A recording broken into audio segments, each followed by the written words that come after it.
নমস্কাৰ, মোৰ নাম লক্ষীনাথ কোচ আৰু মোৰ ইউটিউব চেনেল লক্ষী ভাই। আমি বিয়া পাতিছোঁ মিলনপুৰ শদিয়াৰ পৰা।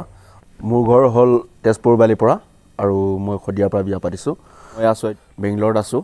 ৰাজীৱ শদিয়া ককাইদেউৰ ঘৰলৈ আমাৰ মানুহজনী আৰু মোৰ শাহুমা আৰু মোৰ ল'ৰাটো গৈছে। ভিডিঅ' বনাই পেলাই অলপ 2-3মান মোক দি পঠিয়াইছিলে আৰু আপোনালোকে চাব।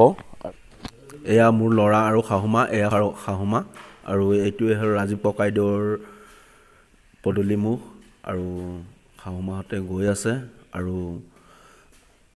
বহুতো মানুহ আহি আছে আৰু এইখনে হ'ল ৰাজীৱ শদিয়া ককাইদেউৰ ঘৰখন আৰু সকলোৱে শ্ৰদ্ধাঞ্জলি জ্বলাই আছে ফটোত আৰু মোৰ ফালৰ পৰা বহুত হৃদয়ৰ পৰা আৰু মোৰ অন্তৰৰ পৰা ৰাজীৱ ককাইদেউৰ আত্মাই সদগতি পাওক বুলি মোৰ ফালৰ পৰা সেৱা থাকিল আৰু সকলোৱে শ্ৰদ্ধাঞ্জলি জনাই আছে আৰু তাৰ গীত মাতে সকলোৰ হৃদয়ে চুই গৈছে আৰু বাৰীৰ কাষতে ৰখা হৈছে, জেউৰা ভেটি ৰাখিছে আৰু সাংবাদিকবিলাক আহিছে আৰু এইফালে কিবা কথা বতৰা আছে। এয়া হ'ল ৰাজীৱ ককাইদেউৰ মাক আৰু দেউতাক।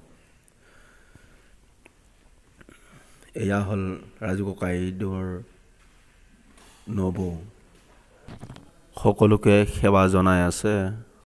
বহুত সংগঠনৰ মানুহ আহি পেলাই সহায় সহযোগিতা কৰি আছে আৰু নিউজ লাইভ আহি আছে।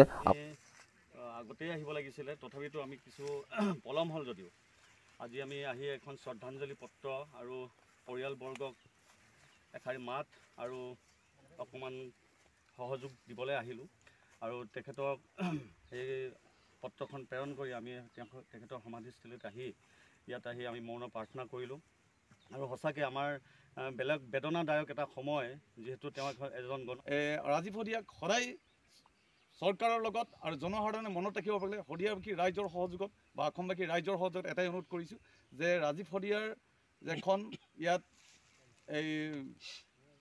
এইটো আপোনাৰ সাংস্কৃতিক যিটো ক্ষেত্ৰ, এই সাংস্কৃতিক ক্ষেত্ৰ গঠন কৰি আনি অনাদিকাললৈ অসমবাসী ৰাইজৰ মনত ৰখাবৰ আমি চৰকাৰক আহ্বানহে কৰিব পাৰিছোঁ আৰু এইকাৰণে মই আহ্বান কৰিছোঁ আমি সদৌ ক্ষুদ্ৰ চাকিত সন্থাৰ তৰফৰ পৰা তেখেতে সদায় অমৰ হওক আৰু আমি আৰু তাৰ পৰৱৰ্তী যিসকল আমি এজন ৰাজীৱ শদিয়া নহয় আৰু হাজাৰজন ৰাজীৱ শদিয়াৰ এই শদিয়াৰ পৰা ওলাওক বা অসমৰ পৰা ওলাওক তাৰ কামনা কৰি মোৰ বক্তব্য মই সামৰণি দিলোঁ।